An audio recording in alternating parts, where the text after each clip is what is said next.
Okay, so what's a good cholesterol, like LDL or HDL? So HDL is obviously the good cholesterol. The LDL is the bad cholesterol. LDL is the low density lipids. The HDL is the high density. The problem with that is not all low density is bad. So there's a lot of low density. It's kind of where the cutoff point is.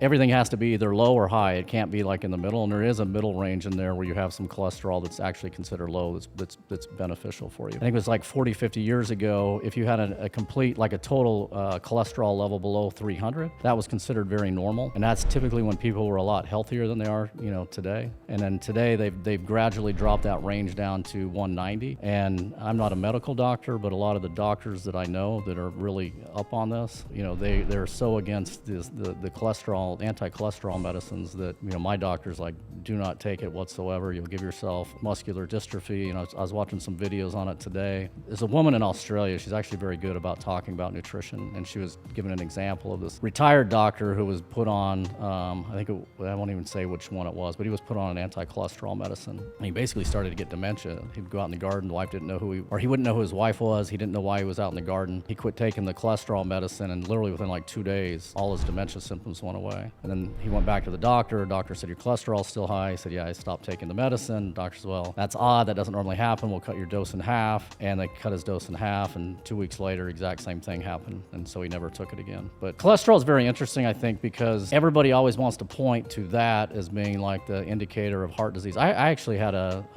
was a PA, physician assistant, told me like probably 7 or 8 years ago that if I didn't take an anti-cholesterol medication, I would be dead in 8 years.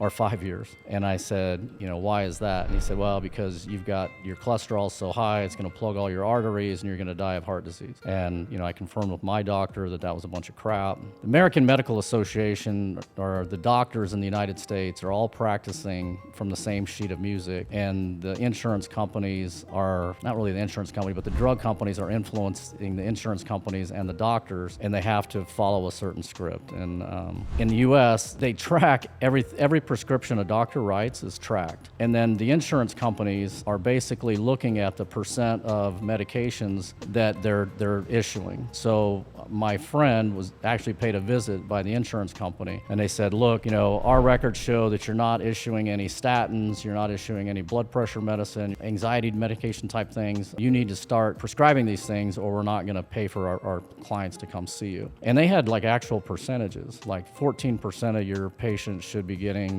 blood pressure medicine. 35% should be getting cholesterol medicine, and certain percent should be getting SSRIs. And a lot of these medications really screw you up, like badly. The SSRIs will basically make your brain kind of foggy, and if you get on it too long, it's very difficult to get off of them, and it can create a lot of mental issues. The cholesterol medication, if you get off it, usually things go back to normal pretty fast, but you'll see a definite increase in the deterioration of your muscles. So even if you're working out all the time, you're going to get weaker, and then you also see a deterioration of your brain activity. So a lot of these things we're being told are just complete bullshit.